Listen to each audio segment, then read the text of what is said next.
Comenzamos esta agenda a 53 días del Domingo de Ramos haciéndoles mención del concierto de marchas que la recién creada banda de cornetas y tambores del Santísimo Cristo de la Caridad ofreció el pasado sábado a las 9 de la noche en la iglesia de San Lucas y en el que todos los cofrades pudimos comprobar la calidad musical que esta banda ha conseguido desde sus primeros pasos. Fue muy numerosa la presencia de público para escuchar la que hoy por hoy es la única banda de cornetas y tambores que existe en nuestra ciudad, en un acto que estuvo presentado por el cofrade del Perdón, Gabriel Álvarez Leiva. Durante toda la jornada del pasado domingo y como es tradicional, estuvo en ceremonia de besamanos la imagen de María Santísima de la Candelaria en la parroquia de Santa Ana tras una semana en la que los cofrades de La Plata celebraron un triduo en honor de su titular con predicación que corrió a cargo del salesiano Manuel Herrera Báez. Igualmente, y en el santuario San Juan Grande, junto al sanatorio, estuvo el pasado domingo en ceremonia de besamanos la Virgen de Candelaria, titular que se venera en el mencionado santuario. Cambiamos de argumento para pasar a comentarles que el pasado domingo tuvo lugar en los claustros de Santo Domingo la primera muestra de música cofrade organizada por la Hermandad de la Oración en el Huerto, que ha venido a poner punto final a la primera semana cofrade y cultural organizada por su grupo joven. En esta muestra musical actuaron la banda del Cristo de la Inspiración de Sanlúcar, la de Nuestro Padre Jesús del Silencio de Cádiz y la del Cristo de la Caridad de Jerez. También el pasado domingo se puso fin a la segunda muestra de artesanía cofrade que se celebró en el Palacio de Exposiciones y Congresos de Sevilla y en la que la Semana Santa de Jerez ha estado representada con la participación de varias cofradías como son la del Cristo de la Inspiración, Amargura, Desconsuelo, Santo Crucifijo, Buena Muerte o Cristo del Amor. Igualmente, y en dicha muestra se dio a conocer la presentación del primer Congreso Internacional de Hermandades y Religiosidad Popular que se celebrará el próximo año en Sevilla. Durante toda esta semana y hasta el próximo sábado se está desarrollando el quinario de la Hermandad del Santísimo Cristo del Amor con predicación del Padre Teodoro de Juan Mañueco. Igualmente, el próximo domingo a la 1 de la tarde celebrará esta corporación nazarena su solemne función principal. Acusamos recibo también del primer boletín informativo de la Asociación Parroquial del Santísimo Cristo de la Humildad y Paciencia Nuestra Señora de Presentación y San Antonio Abad, en el que se recoge toda la información que están generando estos cofrades con sede en la Santísima Trinidad y dependientes de la Parroquia de los Descalzos. El próximo domingo a las 12 del mediodía y en la ermita de San Telmo volverán a sonar los acordes de la banda de la Caridad Antigua Santa Marta en un concierto que organiza la Hermandad del Cristo de la Inspiración, una de las hermandades a la que acompañará esta banda de cornetas y tambores la próxima Semana Santa.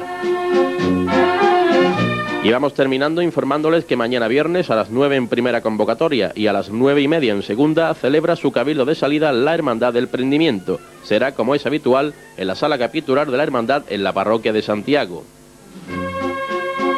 Y por último les informamos de un traslado que será definitivo como es el de los cofrades del Perdón, que el próximo 16 de marzo trasladarán sus imágenes titulares a la nueva sede de la Ermita de Guía, despidiéndose así de la que ha sido su sede canónica desde su fundación, la parroquia de Santa Ana.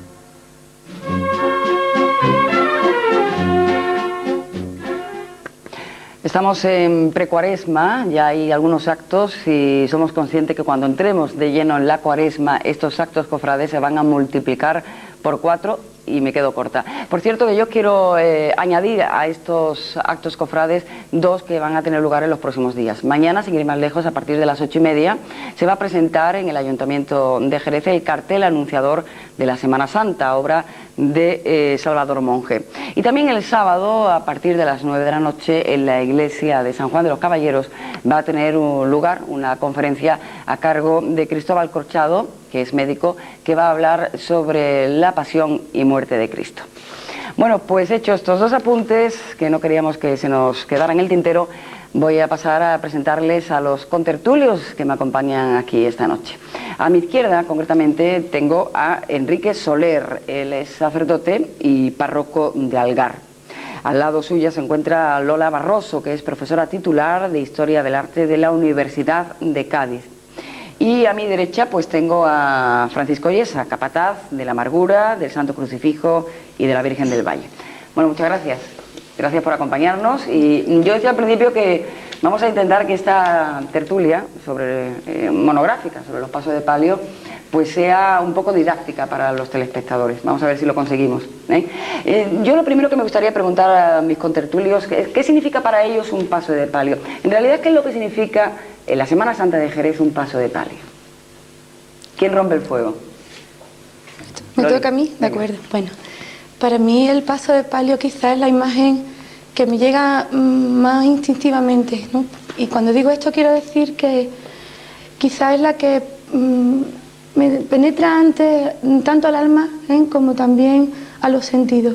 Creo que no es solo la evocación de un altar donde se celebra un tipo de liturgia que sale a la calle, que se expone, sino también en relación con mi propia dedicación profesional, también con mis propias vivencias, pues quizás es una evocación de ese mundo que yo sueño cuando intento estudiar lo que es la fiesta en el pasado, en el Jerez del 17 y en el 18, que quizás se me hace muy patente cuando veo esa mezcla de colores, de luz, de sonido, esas llamas que se mueven muchas veces con el viento y que le dan cierto reflejo a las imágenes. Para mí es quizás eso, una evocación sensorial muy fuerte. ¿Y para vosotros?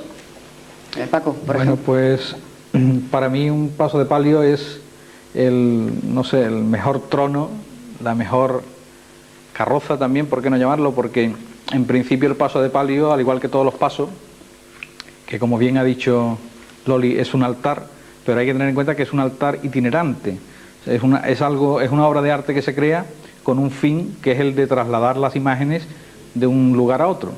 Por lo tanto, yo creo que para mí lo calificaría como el trono que mejor se haya podido crear en toda la historia del arte, para la mejor de las reinas y para la mejor de las madres, por supuesto.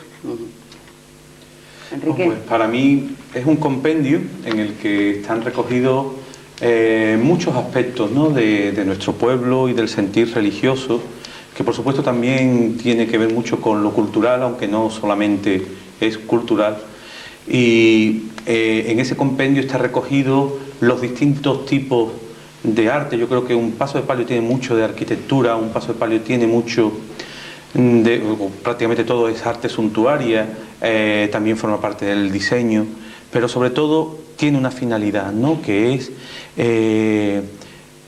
depositar en su interior una imagen que en muchas ocasiones esa imagen simboliza un tesoro para las personas que forman una cofradía.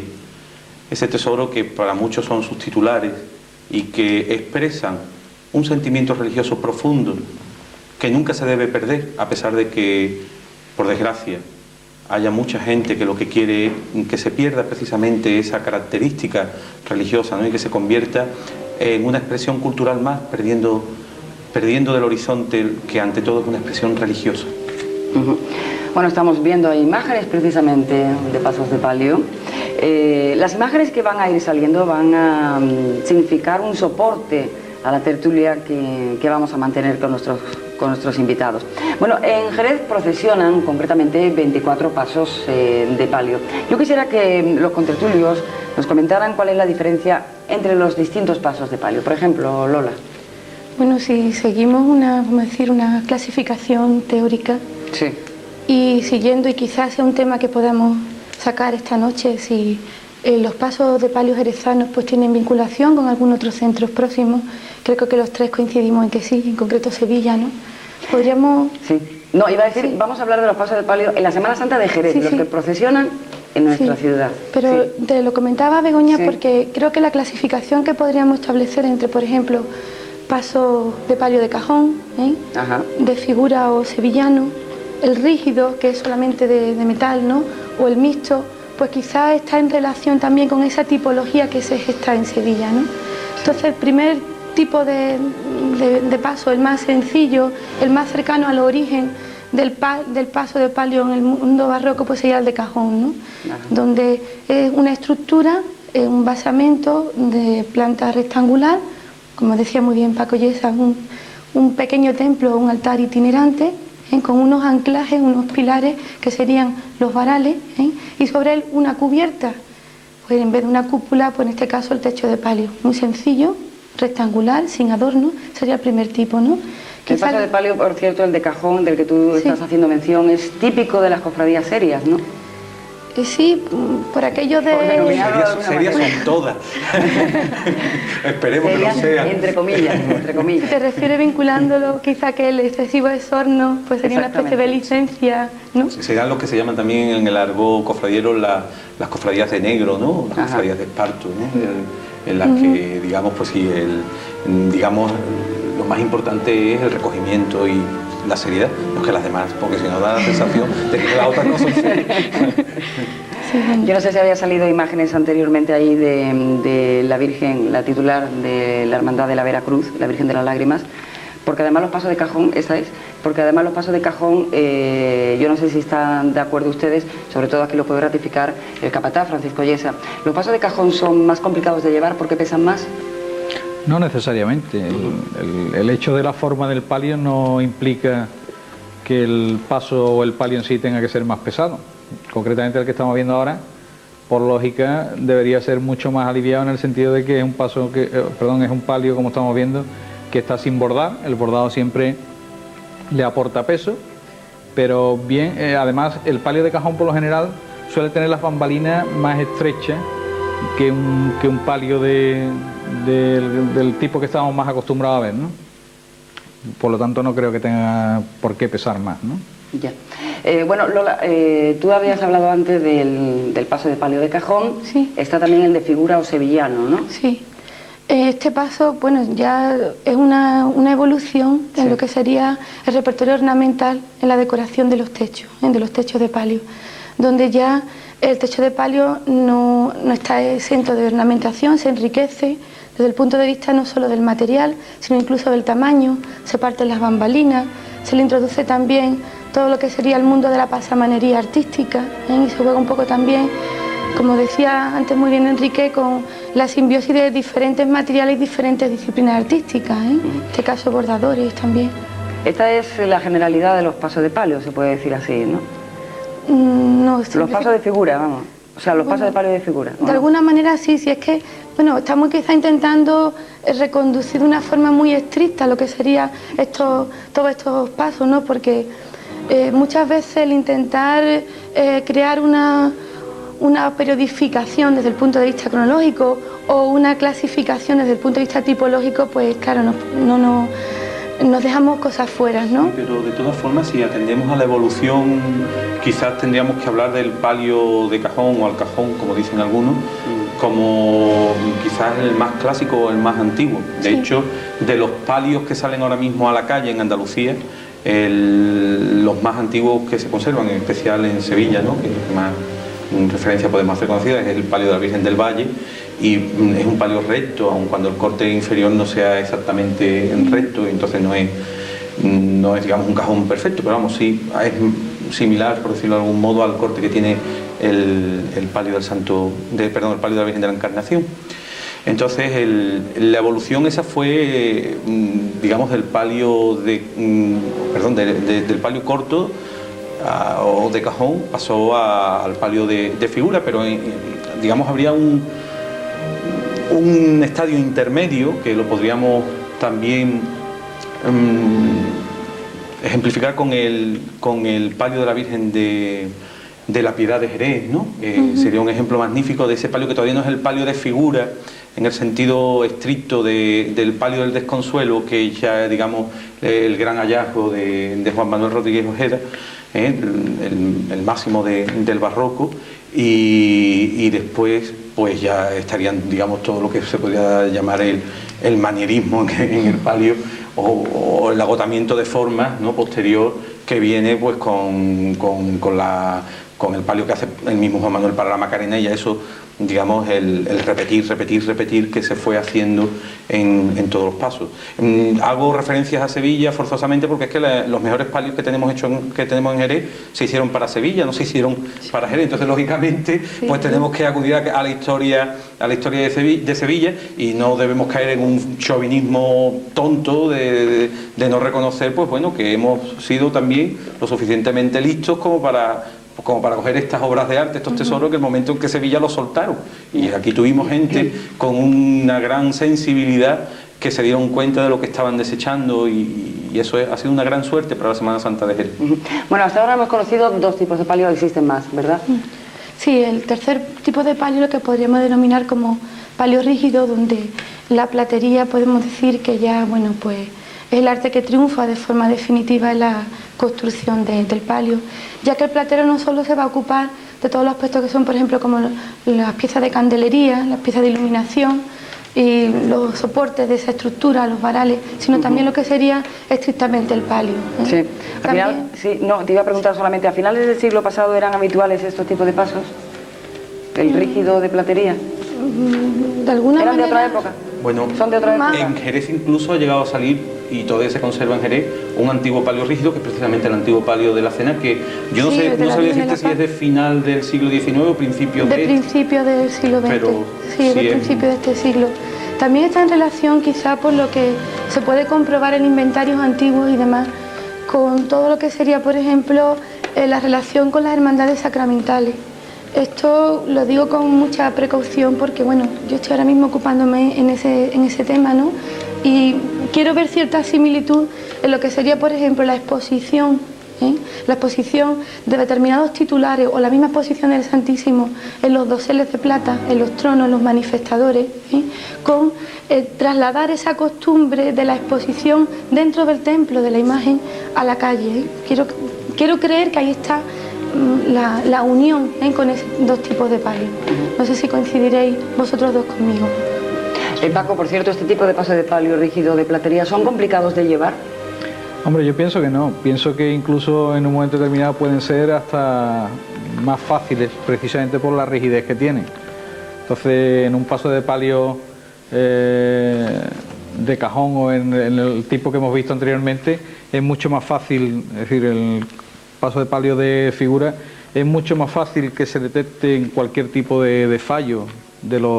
Al decir fallo me refiero al trabajo de los hombres de abajo, ¿no? Mientras que el palio, cuanto más rígido sea, pierde quizás un poco de gracia, pero gana también en que no canta el fallo tan fácilmente como lo puedan hacer los otros dos palios, ¿no?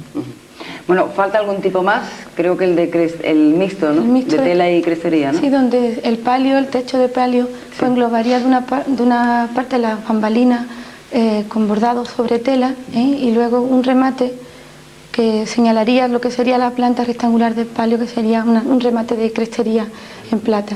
Yo quisiera hacer una pregunta, Paco, si me lo permite. Sí, claro, claro. Y hoy voy a aprovechar que esto está aquí para intentar, bueno, pues de alguna manera, pues cumplir algunas de las lagunas que tengo en mi sensibilidad, en mi percepción, ¿no? ¿Los sonidos le sirven a usted para apreciar si hay algún pequeño fallo, algún pequeño matiz en una levantada, en la conducción de un paso? Bueno, en la levantada el sonido realmente quizás no tanto, ¿no? Los sonidos no cantan a veces los fallos tanto, ¿no? Como puede ser otra cosa.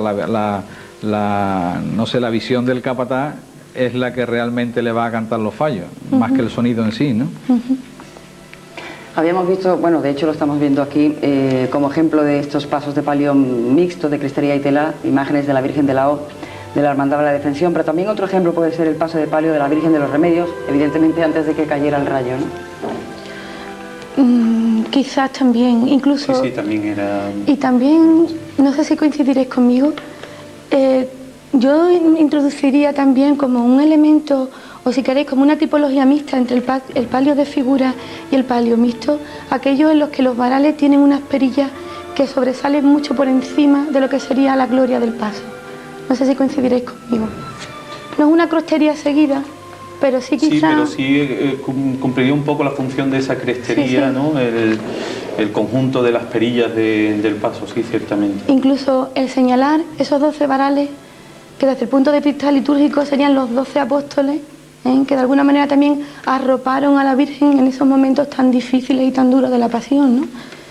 Y yo quisiera que, bueno, que cuando las personas se acercan a contemplar estos desfiles procesionales, independientemente de su espiritualidad o su vinculación religiosa, que sea más o menos profunda, no pueden evadirse en la contemplación de estas obras. Incluso quien va simplemente desde el punto de vista estético, simplemente, pues no pueden olvidar los aspectos teológicos, ¿no? Ajá. Me gustaría insistir en ese terreno. Gracias. Ajá.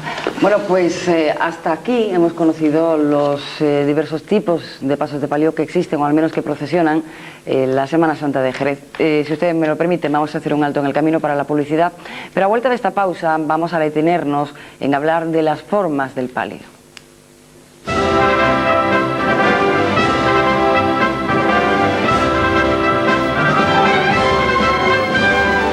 Antes yo le voy a preguntar a Enrique Soler, ¿realmente cuál es el origen del palio? Bueno, el palio es una pieza muy antigua, utilizada en el Oriente lejano ya, de lo que es Oriente Medio, ¿no? En época precristiana, que después incluso pasaría a través de Roma. No tenía otra función, simplemente era cubrir a aquellos personajes importantes y respaldarlos del sol.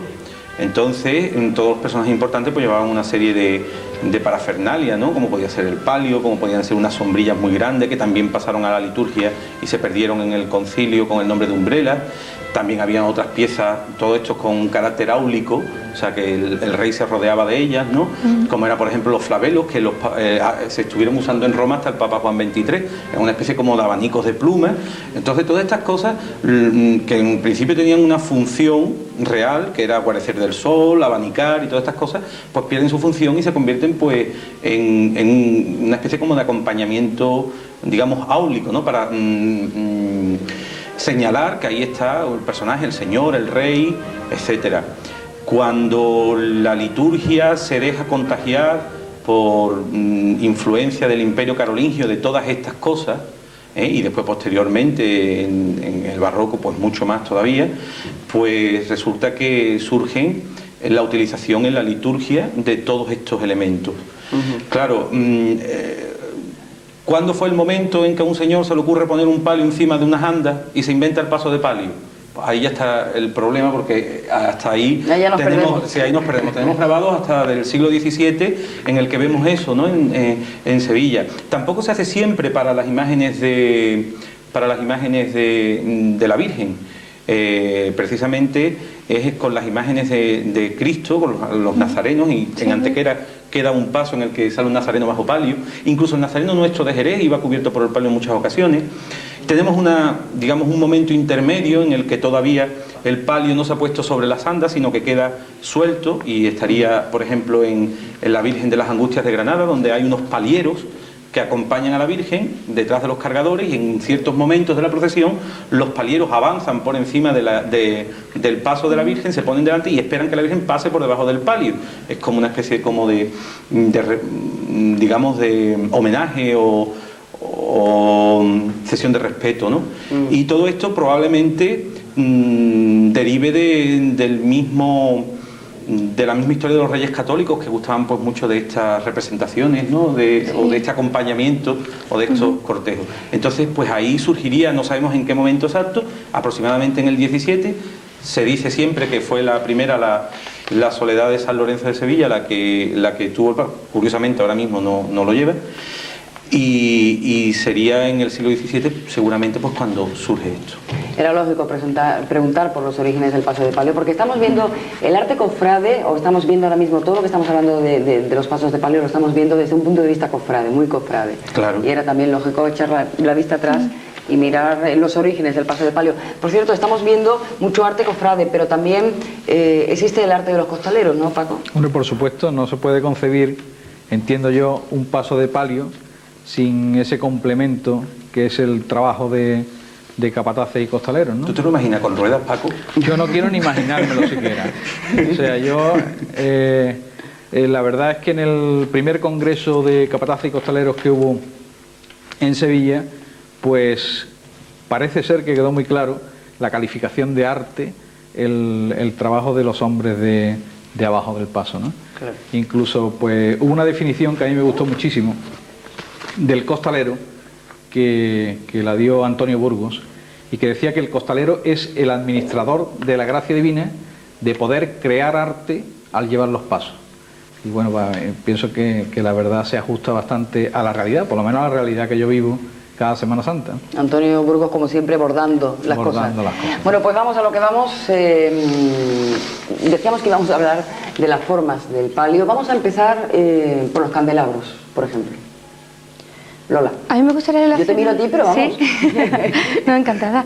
Al revés, nosotros si nos dejaran, ¿verdad, Paco? No estaríamos aquí mucho tiempo. Eternamente, ¿sí? hablando. No tanto como eternamente, pero en fin. Bueno, yo sí quisiera, entroncando un poco con la idea que Enrique acaba de esbozar, de cómo está en relación lo que es la exposición del palio en la actualidad, en los desfiles procesionales, vamos a decir, Sí. llamarlos contemporáneos, ¿no? Con el origen de esta pieza litúrgico-artística en el barroco, y no solo en el barroco, sino en su origen en el mundo medieval, el primitivo cristianismo, pues lo que es la exposición de todas las piezas de iluminación, a mí me gustaría pues relacionarla, y estamos viendo por ejemplo lo que serían los candelabros de cola, que de todas las piezas de iluminación del palio son las más recientes, las más modernas. Sí, hay que Pues, decir que la función del candelabro de cola es iluminar el manto, sí, ¿no? efectivamente, es bueno pues crear un foco de luz que enfatice también ese elemento tan característico de la Dolorosa. Pero junto con los candelabros de cola, toda esa candelería que se expone delante de la Virgen, que yo relacionaría también con costumbres del pasado, cuando en los tronos, tanto dentro de los templos como en la calle, cuando se exponían las imágenes, pues se creaban esa especie, vamos a decir, de pisos superpuestos, que quizás, bueno, no sé si coincidiréis conmigo, que a veces son excesivos, porque no solo ocultan la imagen, sino que incluso crean ahí una ascua de luz tan intensa que prácticamente el palio se convierte en un fanal, más que en un trono de exposición, es como una especie, bueno, pues, de pieza de iluminación más, ¿no? Sí, hay otra forma de iluminar el paso por detrás, ¿no? Aparte de los candelabros de cola, también los faroles de cola, ¿no? Sí, que son más antiguos, ¿no? Son los... Sí, probablemente sean un poco anteriores y existen. Lo que pasa es que en Jerez no tenemos muchos ejemplos, ¿no?, de los faroles de cola, solamente quizás los de la Virgen del Dulce Nombre de Santiago, y unos candelabros preciosos, ¿no? Perdón, unos faroles preciosos también de estilo neogótico. Y la iluminación del paso, desde luego, si hay algo que le tenemos que alabar el gusto a todos nuestros antepasados y a los que han mantenido esta tradición, es el haber conservado el cirio, ¿no?, la luz de cera, la luz de vela. Yo me imagino que lo mismo que si los pasos los llevasen por ruedas, pues sería horroroso si llevasen bombillas, ¿no? Porque el paso de palio es una recreación, una fantasía sobre un invento un tanto barroco, si queremos una evolución dentro de un mismo barroco, porque quizás a lo mejor el paso de palio como lo concebimos hoy, pues se esbozó en el barroco, pero si hoy viésemos los pasos del barroco no tendrían nada que ver con esto, que es una fantasía sobre aquel barroco primigenio, ¿no? Pero sí es cierto que esa fantasía han conservado, digamos, unos cánones muy estrictos, por ejemplo, en el número de varales, ¿no? Decía que efectivamente el número de 12 varales pues hace referencia a los apóstoles, y supongo que sería eso, es la razón por la que se cogió el número de 12 y no el de 24, que se podían haber puesto, o el de 8. Y en muchos sitios, de hecho, existen pasos que no tienen 12 varales. Pero ¿dónde está escrito que tienen que ser 12 varales equidistantes? ¿No? Entonces, ahí es donde está un poco todas esas normas no escritas del paso de palio. Paco, ¿tienes algo que añadir? Sí, sobre esto de las normas no escritas, la verdad es que la Semana Santa está muy llena de todo este tipo de cosas. Incluso haciendo alusión, como hice antes, a la ponencia de Antonio Burgo del Congreso Costalero, de Capataz y Costalero, pues resulta que también se hizo alusión a todas estas normas no escritas, que el costalero perfectamente conoce y que realmente no se han escrito nunca. Sin embargo, todo el mundo sabe, y hacía una comparación y decía que lo mismo que al nazareno en la papeleta de sitio se le ordena ir de su casa a la iglesia y de la iglesia a su casa por el camino más corto, también existe una norma no escrita para el costalero de hacer siempre el trabajo por el camino más corto, digamos, no más corto, sino más lento, más acompasado, recreándose un poquillo en la suerte, valga un poco el símil que pudiéramos calificar como taurino, ¿no? Recreándose un poco en el trabajo que el costalero está haciendo. Es una norma no escrita, pero que todo el mundo conoce, y que en toda cuadrilla costalero existe esa tendencia siempre al trabajo más lento, más cuidado, más despacito. Vamos a hablar ahora, si os parece, de los respiraderos. Yo no sé si estáis vosotros de acuerdo en que la orfebrería de un paso se nota o se sabe si es buena o mala precisamente a través de los respiraderos. ¿Estáis de acuerdo en eso? No, pienso que no, ¿no? Perdón. Y con los respiraderos de malla, entonces, ¿cómo calificamos el resto de la orfebrería? Claro, sería un problema. Sí. Es que realmente las piezas de orfebrería, bueno, quizás ellos estén más cualificados para contestar a esta pregunta, ¿no? Pero que las piezas de orfebrería de un palio son múltiples y no se puede juzgar el conjunto o la parte por el todo, ¿no? O sea, el respiradero puede ser buenísimo y el resto muy malo, o al revés, ¿no? Es un conjunto, efectivamente, porque yo creo que se aprecia cuando el paso está en la calle, ¿eh? Cuando el paso está en la calle y está iluminado y está, bueno, haciendo la estación penitencial. Porque cuando lo ves en los armarios expuestos en las distintas hermandades, bueno, pues tienen las piezas en la mano y no solo desde el punto de vista del material, que esto sí me gustaría a mí hacer hincapié, porque claro, no vamos a hablar solo de las hermandades que pueden tener una capacidad económica suficiente para emplear un material riquísimo, ¿no? Aquí estamos viendo, por ejemplo, el perfil de un palio realizado en plata, donde yo creo que la calidad de la pieza está más en la capacidad del platero como escultor que en la calidad del metal. Desde mi punto de vista, no ya como técnico, sino como, vamos a decir, espectador también, ¿no? Entonces, la capacidad que tuvo, por ejemplo, un Manuel Seco, ¿no? Vamos a decir Manuel Seco padre, pues para crear efectos de contraste, de luces y sombras con el repujado, para innovar sobre la propia reutilización del barroco, yo creo que es lo que le da la calidad a las piezas, ¿no? Y quizá, Begoña, tú lo apuntabas haciéndote eco de una frase que está en la calle, por aquello de que quizá tiene una mayor extensión, por las figuras que aparecen, ¿no? Pero yo creo que en el todo, en la apreciación del todo. No sé si coincidiréis también conmigo que los candelabros de cola, y perdonadme la expresión coloquial, se hacen muy chivatos también de la calidad del platero, ¿no? No solo ya por, bueno... Yo creo que sí, que el candelabro de cola en un momento determinado, siempre y cuando entendamos un paso todo de la misma mano, porque claro, sí, también es verdad. Pasos que tú no sabes cómo ha logrado llegar a ser tan perfectos como por ejemplo el paso de la Virgen de la Soledad, donde cada pieza es de una persona distinta y no tiene nada que ver una con la otra, o sea, y no conjuntado, en el sentido de conjuntado no hay nada, sino que cada cosa se hace en una época distinta, por unas manos distintas, y sin embargo logran esa maravilla de conjunción. Y el candelabro de cola, bueno, pues ahí yo creo que supera mucho el resto de la orfebrería, aun cuando el resto también es muy buena, ¿no? Sí. Pero en otros pasos, digamos que sí, que todos son de la misma mano. El candelabro de cola yo creo que sí, que es más chivato, sí, en un momento determinado de si un paso tiene una buena orfebrería y sobre todo un buen diseño, porque un candelabro de cola no solamente es el trabajo propiamente del repujado, sino también del diseño y la distribución de luces. Hay distribuciones de luces preciosas y distribuciones de luces que no son nada bonitas. Igual que la candelería, ya quizá eso queda más libre, más al albedrío de la hermandad, pues tú puedes tener una candelería preciosa y después ir distribuida en la delantera del paso pues con muy mal gusto, ¿no? Y a la inversa, puedes tener una candelería pobrísima y sin embargo pues distribuirla de tal forma que quede pues como muy bien. Oye, y en los varales, hago la misma pregunta que los respiraderos, ¿también se nota la calidad de la orfebrería del paso de palio? Sí, evidentemente, ¿verdad?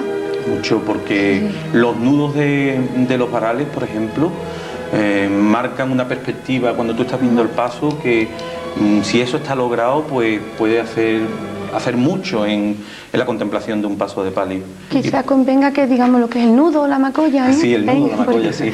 Sería ese ensanchamiento que se encuentra en el varal. El varal, si lo describimos desde abajo hacia arriba, es decir, desde el suelo hacia ese techo de gloria, pues sería el basamento, sería casi siempre de una forma cúbica, un prisma cúbico, muy relacionado con lo que es la arquitectura, como antes decía Enrique, donde además el platero suele encontrar cobijo para las imágenes relacionadas con la titular de la hermandad, ¿eh? Seguiríamos con el arranque del cañón o vara, que sería el cilindro que compone de la vara, que es el cilindro que compone la estructura sobre la que se soporta todo el palio, ¿eh? Cada una de las piezas cilíndricas sería el cañón, ¿eh? Y ese ensanchamiento central que estamos viendo aquí, que estaría, bueno, más o menos en el tercio inferior, ¿eh? Pues sería ya los siguientes cañones hasta la perilla donde se ajustan el palio, ¿no? Yo, si me permite, yo quería también comentar con Paco y hacerle una pregunta respecto a lo que estamos hablando de los varales. Los varales supongo que será lo más importante a la hora de montar el paso en lo que tiene que estar encima un capataz, ¿no? ¿Tú cuidas ese detalle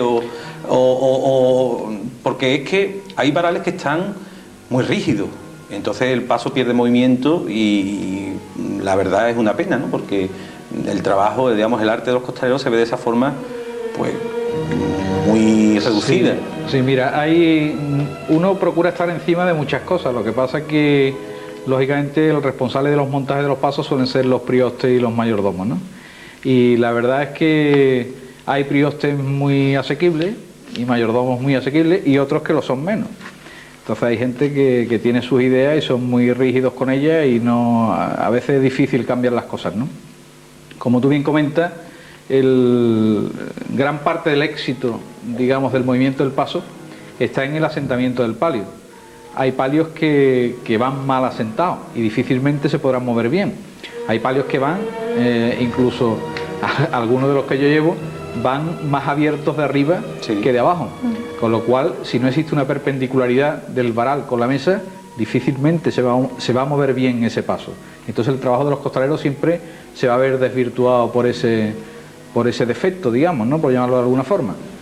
Incluso, perdona, sí, hay varales también, muchas veces es muy importante que todos los varales tengan la misma medida, cosa que, aunque parezca lógica, con más frecuencia de la que parece, no lo son. Y entonces el asentamiento también sobre la mesa no es el ideal, con lo cual también el palio tiende a cantar esos fallos, ¿no? Y la cuestión que el alma del varal sea de madera y no de metal, también, creo que eso también tiene mucho que ver, por supuesto, sí. Por lo general, yo siempre he oído que los maestros son los cuatro de las esquinas suelen ser, el interior suele ser metálico y el resto lo ideal es que fueran de madera. Sin embargo, el otro día aprendí en una hermandad que bueno, no los coloca de esta forma, ¿no? Una hermandad de aquí de Jerez, y me llamó poderosísimamente la atención. Sin embargo, es un palio que se mueve muy bien. Oye, aquí en Jerez es muy típico de hablar de las distintas formas que hay de montar un palio, pero yo pregunto y me pregunto, ¿tan difícil es montar un paso de palio? Bueno, un paso de palio puede ser difícil y fácil, ¿no? Depende de cómo lo queramos montar, ¿no? Si por montar un paso se entiende colocar todas las piezas encima de lo que es el armazón o parihuela, pues eso es facilísimo.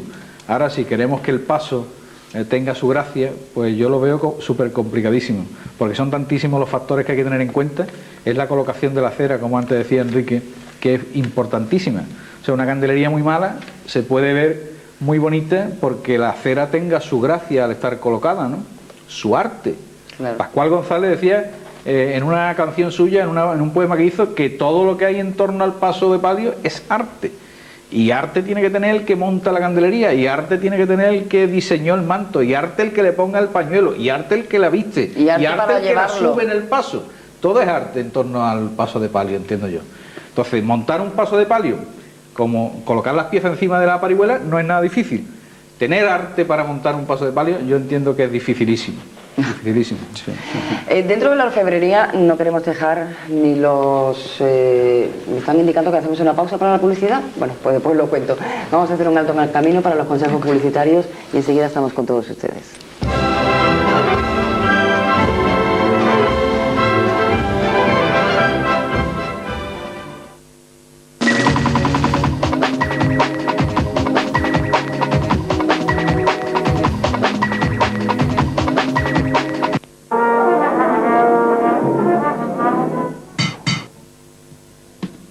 Soluciones doradas tenemos aquí. En el pollo dorado está la solución. Ven ya y verás cuánto te va a gustar.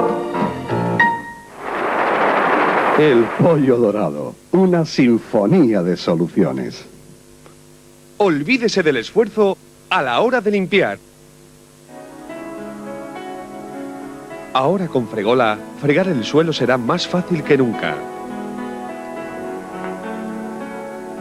Fregola, un fantástico escurridor electrónico que le hará más cómoda y eficiente la tarea.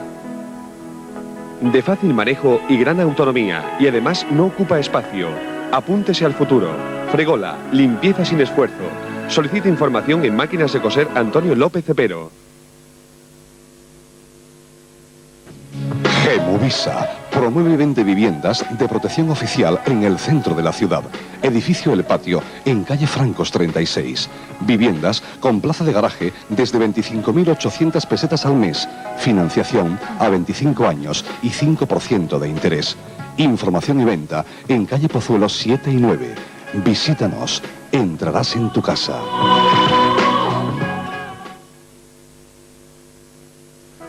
Siempre hay grandes acontecimientos que celebrar, pero pocos lugares ofrecen tanto como Finca Cantarrana, en un paisaje típicamente andaluz, con plaza de toros, carpas, un excelente servicio y coche de caballos con lacayos, todo a su disposición para bodas, comuniones, congresos. Finca Cantarrana, nadie ofrece tanto.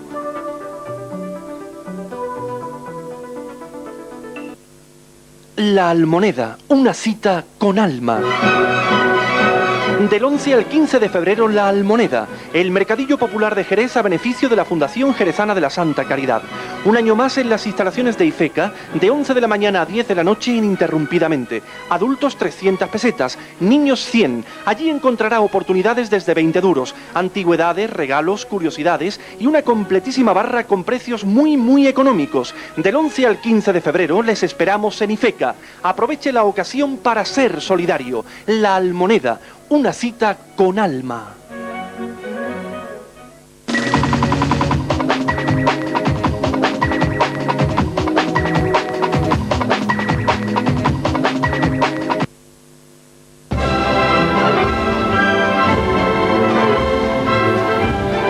Bueno, pues seguimos en Entre Varales, un programa que hacemos en directo cada noche del jueves y les recuerdo que se repite al día siguiente, es decir, el viernes, en la tarde del viernes. Bueno, antes de la publicidad yo quería preguntarles a los contertulios que dentro de la orfebrería también incluimos las peanas de las vírgenes y los llamadores, ¿no? Y las imágenes veneras también. Ajá. Sí, que a veces son muy sorprendentes. Incluso también yo incluiría todo lo que son las piezas que acompañan al palio dentro del cortejo, aunque no está, vamos a decir, encima de la tarima del palio, pero también yo la relacionaría, porque muchas veces es muy importante el altar de insignia en relación también con el palio y también con el paso de misterio. No sé si coincidiréis conmigo. A veces desmerece una hermandad que tiene un palio fantástico o una imagen también de categoría, ¿no? Y un altar de insignia no muy cuidado. Y en eso quizá, bueno, pues la hermandad del Cristo de la Salud es paradigmática, me parece. Sí, sí que lo es, indiscutiblemente sí que lo es. ¿Sí? Bueno, pues entramos ahora en los bordados, que ya vamos casi en la recta final del programa. Los bordados, los techos del palio, ¿qué tenéis que añadir? Lola, te miran a ti. Bueno, por algo será. Siempre me toca todo. Bueno, yo relacionaría los techos de palio no solo con esos palios de respeto a los que antes hacía alusión Enrique de esa manera tan docta y tan didáctica, ¿no? No, es verdad. Hiciste un repaso por la historia del arte muy bueno, sino también lo relacionaría con ese umbral todavía no bien resuelto de cómo eran nuestras primeras desfiles profesionales. Y cuando decimos nuestro me refiero al territorio, vamos a decir, actualmente andaluz, ¿no? Del paso del siglo XVII al XVIII, ¿no? Donde incluso también yo he querido leer en algún sitio que el techo de palio no cubría toda la tarima, sino que cubría la zona que estaba justo encima de la Virgen, ¿no? Quizás como un elemento simbólico, y yo creo que el paso de palio es toda una gran simbología, ¿no? Como un elemento simbólico más de la Virgen como reina, ¿no? Y entonces, bueno, pues esos techos de palio son una excusa para que colaboren los distintos artistas, escultor, pintor, bordador, orfebre. También me gustaría hacer mención a un tema que quisiera que vosotros dos, que tenéis mucho más conocimiento en el terreno, no solo cofrade, sino también litúrgico y artístico en este sentido. Bueno, como si no existe el concurso de un buen diseñador, caso por ejemplo de un pintor o un escultor que domine perfectamente el repertorio ornamental y lo que es también la invención, el ingenio en el diseño, pues un buen bordador que a lo mejor tenga una técnica fantástica, pues falla, ¿no? Sí, yo en eso sí quiero insistir. Por ejemplo, hoy en día se están recuperando mucho las técnicas y verdaderamente estamos llegando incluso a superar y a mejorar algunas técnicas antiguas por la variedad de puntos, porque la calidad de un bordado, pues técnicamente hablando, se mide la cantidad de puntos distintos utilizados. Eso sí, si vienes aquí un bordador, pues te hablaría de infinidad de puntos distintos, ¿no? Incluso algunos utilizando sedas de colores o distintos tipos de hilo, que si torzal, que si hojilla, que si, bueno, un canutillo. Yo me lío, ¿no? Me supera. ¿El relieve también, ¿no, Enrique?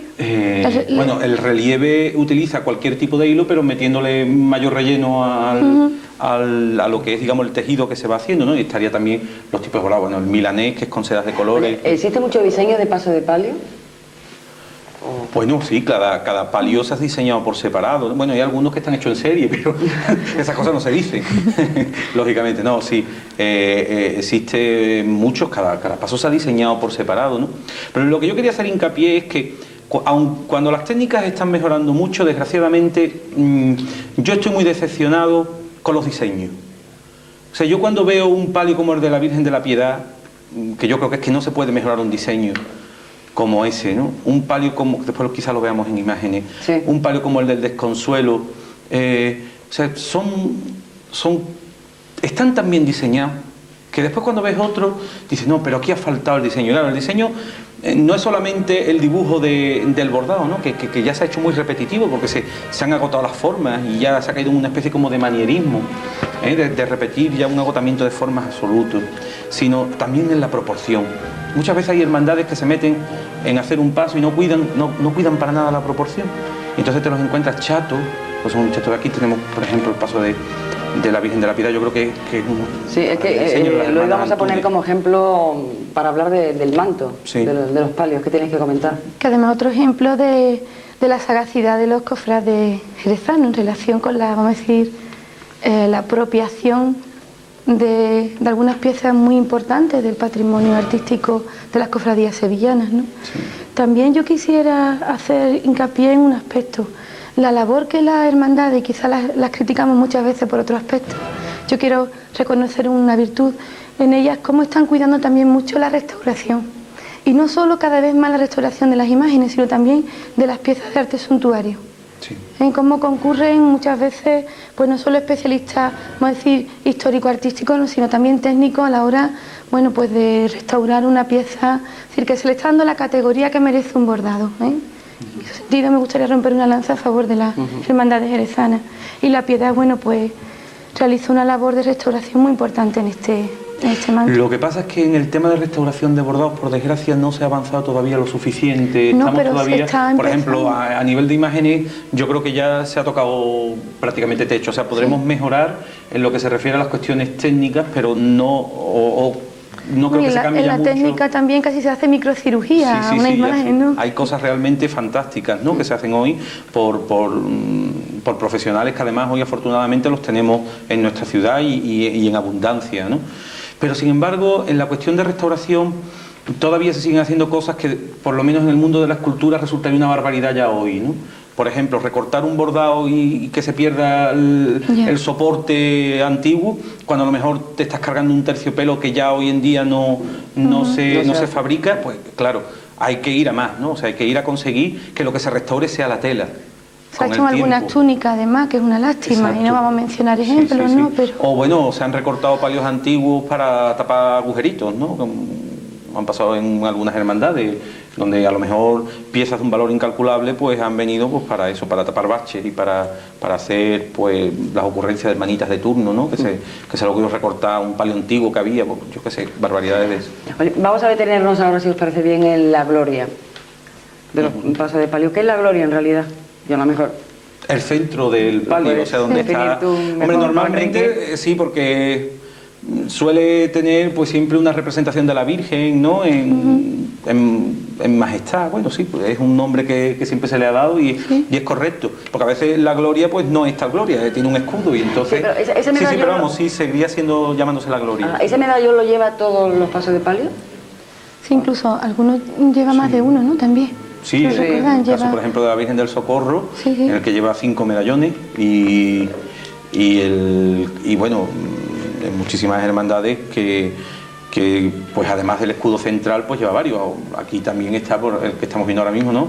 La Virgen del Rocío, del techo de palio de la Virgen de las Misericordias, Madre de Dios de las Misericordias, que es de Sebastián Santos también, sí, al igual que la y otros, como tú decías, pues llevan el escudo de la hermandad, ¿no? Sí, como el Santo Crucifijo de la Salud o como la Virgen de la Piedad, ¿no? Que llama la atención porque en un palio tan, digamos, con tanto resabio antiguo y tan precioso y tan, vamos a decir, negro, ¿no? Porque no solamente es negra la tela, es el bordado ya que con tanto tiempo pues también se ha ennegrecido, y sin embargo en medio hay una especie de sudario reliado en la cruz que desde luego, más que a muerte, es una llamada a resurrección, ¿no? A pesar de que está puesto como el sudario, como la mortaja de Cristo, porque es todo el compendio de los atributos de pasión lo que tiene alrededor de la cruz. También la gloria del techo de palio es un recordatorio de esa doble valoración que yo haría del paso de palio, porque el paso de palio no es solo la recreación de un episodio, vamos a decir, pasional, ¿no? De ese acompañamiento de la Virgen a Cristo en la calle de la Amargura, sino también de esa vinculación de lo que es el origen en sí del paso de palio con las imágenes de gloria. Yo veo mucho de lo que es la fiesta barroca, donde se entremezclaba lo alegre y lo triste en los desfiles procesionales actuales, ¿eh? Y quizá esa doble significación iconográfica de la Virgen esté quizá de una forma más clara en el techo del palio, ¿no? Lo que es la gloria. También hay quizá es donde, por esa limpieza del diseño, donde los vacíos están, vamos a decir, predominando sobre los llenos, el horror vacui pues estaría en todo lo demás, ¿no? Pues también quedamos ahí de una forma más clara, ¿no? También pueden ser piezas de orfebrería, ¿no? Sí, tendríamos sí. el caso de la Virgen de la Estrella, de Santa Marta. Marfil también se utiliza. Sí. Se combina. O talla, ¿no? Como en el caso del palio de San Paro, en este que hemos visto, o el caso de la Esperanza de San Francisco, ¿no? Donde sería una talla la que estaría en la gloria de... Yo le voy a preguntar a Paco porque lo encuentro aquí muy callado y ya... Nosotros hablamos demasiado, ¿eh? No, hombre, lo que pasa es que yo estoy aprendiendo muchísimo esta noche, Paco, al igual que el resto de los telespectadores, supongo. Yo lo dudo que aprenda, ¿eh? Yo creo que sí, Todos tenemos que aprender. Estamos Claro que hasta sí. dubitativos. Paco, bueno, es que ahora nos vamos a detener en conocer un poco las flores y la cera de los pasos de palio. ¿Realmente eso es lo que le da vida a un paso y lo que marca el estilo? ¿Tú qué crees, Paco? Hombre, como dije antes, el paso de palio adquiere su personalidad a través de todos los elementos que componen el paso de palio. Pero lógicamente la colocación de una cera y de unas flores pues también influyen en la personalidad no solo ya del paso de palio, sino de la propia hermandad, ¿no? ¿Estás de acuerdo? Sí, yo habría una cosa en la que hago hincapié siempre, que es la distribución de la cera, porque claro, de noche el paso se ve y ver un paso de lejos es precioso, ¿no? Tanto acercarse como alejarse, ¿no? Y además clarísimamente se puede diferenciar un paso si va o si viene, aunque estés en Cristina y estés viendo el palio a la altura ya casi de la calle Leala, cuando ves, sabes perfectamente cuándo se acerca y cuándo se aleja, ¿no? Y la distribución es muy importante porque es el primer elemento que te acerca. O sea, cuando ves un paso de lejos, si una distribución es bonita, te llama la atención, te atrae. Si no, pues ya la cosa empieza como a decir, uy, te chirría un poquito, ¿no? Eso yo creo que es muy importante. El tema Bueno, de la pues ya para finalizar... perdón, la cera sí, riza, que muchas veces... Eso es lo que íbamos a hablar ahora de la candelería y de las jarras. Sí. Hay casos que llevan cera rizada y otros Sí, hay que no, casos ¿no? que sí lo llevan en las hermandades de negro, las que hemos llamado... Las serias. Las serias, eso.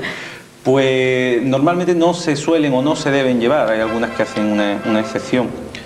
Yo creo que se ha abusado de la cera rizada, porque muchas veces hay pasos que son estrechos, que no deberían llevarla, porque tapan la imagen en exceso, porque, digamos, no tienen una posición holgada dentro de lo que es el paso, y no es forzoso que un paso de palio lleve cera rizada, ¿no? Hay hermandades que con muy buen criterio, excelente criterio, pues quitaron en su día la cera rizada, entre ellos, por ejemplo, el paso de la Virgen de los Dolores. Yo creo que sí, era un paso pequeño, recortadito por la puerta, ¿no? de salida de San Lucas, y la verdad es que ahogaba un poco la cera rizada. Cuando la quitaron yo creo que ganó mucho en elegancia el paso, porque la imagen además se puede ver desde más ángulo, y yo creo que ganó. Bueno, pues me temo que estamos llegando ya al final del programa. Yo no sé si tenéis algo más que añadir, algo que siempre se queda en el tintero y queréis decirlo, que después cuando terminamos la tertulia, ¡ay, se me olvidó decir lo otro! ¡Ay, no hice mención a aquello! Ahora tenéis la oportunidad. Las flores. Las flores. No hemos dicho nada de las flores, ¿no? Venga. Y sería es la guinda de la tarta. Claro. Pero hay que También tener le da mucho... el sello personal, ¿no? Sí, por supuesto, pero hay que tener mucho cuidado porque a veces resulta que tiene más guinda que merengue. Y entonces hay que... Sí. A ver, ¿cómo? Explícame eso. Más guinda que merengue, ¿qué significa? Sí, no, porque hay veces que la guinda se pasa y hay demasiadas flores. Se puede pecar por exceso y se puede pecar por defecto. Claro. Últimamente no se peca por defecto, seguro. Y sí se peca mucho por exceso, ¿no? No solamente porque muchas veces no se encuentra una distribución correcta de las flores que verdaderamente venga a realzar lo que es el resto de las artes o artesanías que pueda tener el paso, sino porque se tapa en muchísimas ocasiones, porque no se busca un equilibrio, teniendo en cuenta que el paso de palio, si algo lo define precisamente es el equilibrio de las formas, ¿no? Entonces encontramos pasos desmesurados de flores, ¿no? ¿Por qué? Pues por un invento que llegó hace 20 años que se llama la esponja. Y entonces resulta que lo que antes se ponía sobre enea y con caña, pues resulta que ahora se ha convertido en una posibilidad tremenda porque importamos muchísimas flores muy exóticas y además tenemos el nuevo invento que es la esponja, y que permite que los floristas pues pongan pues unos exornos realmente abusivos que tapan más que realzan lo que es el paso. Yo vuelvo a decir, me he tirado muchos años diciéndolo y todavía quedan algunos que no se terminan de enterar, pues yo lo vuelvo a decir. Porque se enteran. Bueno, pues así vamos a llegar al final del programa de hoy. Esperemos que haya sido del agrado de todos ustedes. Yo no sé si a ustedes le ha salido a poco como a nosotros, pero bueno, si es así, es una buena señal, indiscutiblemente. Nos vamos a despedir agradeciendo, por supuesto, la presencia de Lola Barroso, muchas gracias. Enrique Soler, muchas gracias. Francisco Yesa, muchas gracias, sobre todo por el esfuerzo que ha tenido que hacer, que ha venido desde Sevilla, para estar con nosotros. Estaba encantado aquí con todos ustedes. Bueno, y Enrique, que viene de Algar, de su parroquia. Bueno, sí, Algar, Sevilla, hoy yo también he tenido ha estado hoy viajero, o sea que la única que ha venido de Jerez es Lola. De la Puerta del Sol. Muy bien, bueno, nos vamos, nos despedimos, pero eso sí, recordándoles que volveremos la semana próxima, la semana que viene. El jueves es nuestra cita en Entre Varales. Ya no vamos a tener más tertulias monográficas. Hemos hecho 2 de Pasos de Misterio y de Pasos de Palio. Lo que vamos a hacer la próxima semana es pues recuperar el formato original de Entre Varales, ese que ustedes han estado viendo años atrás. Quiero decir con esto que ya hablaremos o entrará la agenda cofrade, quizás un tanto más amplia. Tendremos reportajes diversos, apartados nuevos que vamos a crear, y también entrevistas y tertulias más pequeñas, pero en torno a otros asuntos. Esperemos contar con su presencia la próxima semana, dentro de 7 días aquí, y les dejo ahora con una, como no podía ser además de otra manera, con una glosa sobre los pasos de palio, firmada por Andrés Cañada, colaborador de Entre Varales. Nada más, muchas gracias por la atención que nos han prestado.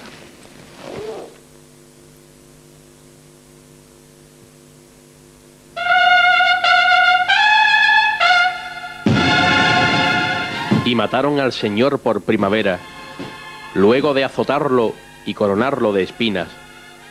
Y fue por la calle de la amargura que lo insultaron y despreciaron, hasta clavarlo en la cruz y verlo morir con sus ojos siempre dulces, puestos en la fe del mundo. Mataron a Cristo y lo enterraron, y sola quedó María en el Calvario, enjugando su dolor, junto a aquel sudario blanco, único recuerdo de su hijo.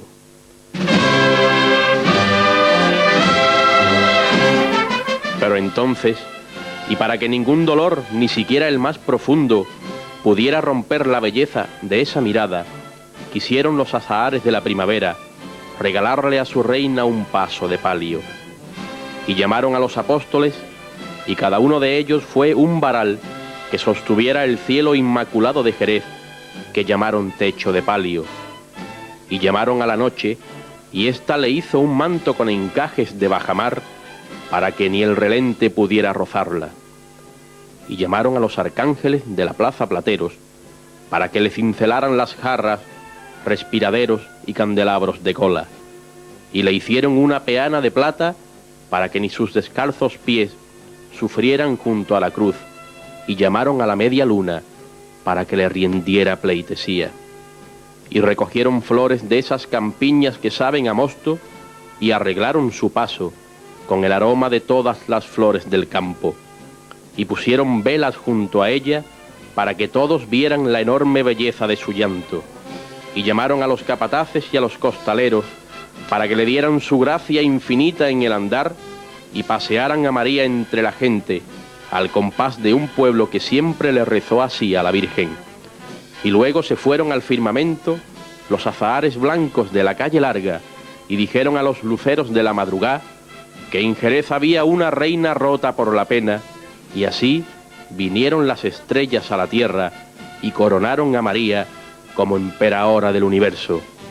Y fue por Jerez y por primavera que todos los aires de marzo y abril se vinieron a verla pasar, porque en ella está la gracia de Dios y con ella la gracia de sus gentes hecha paso de palio.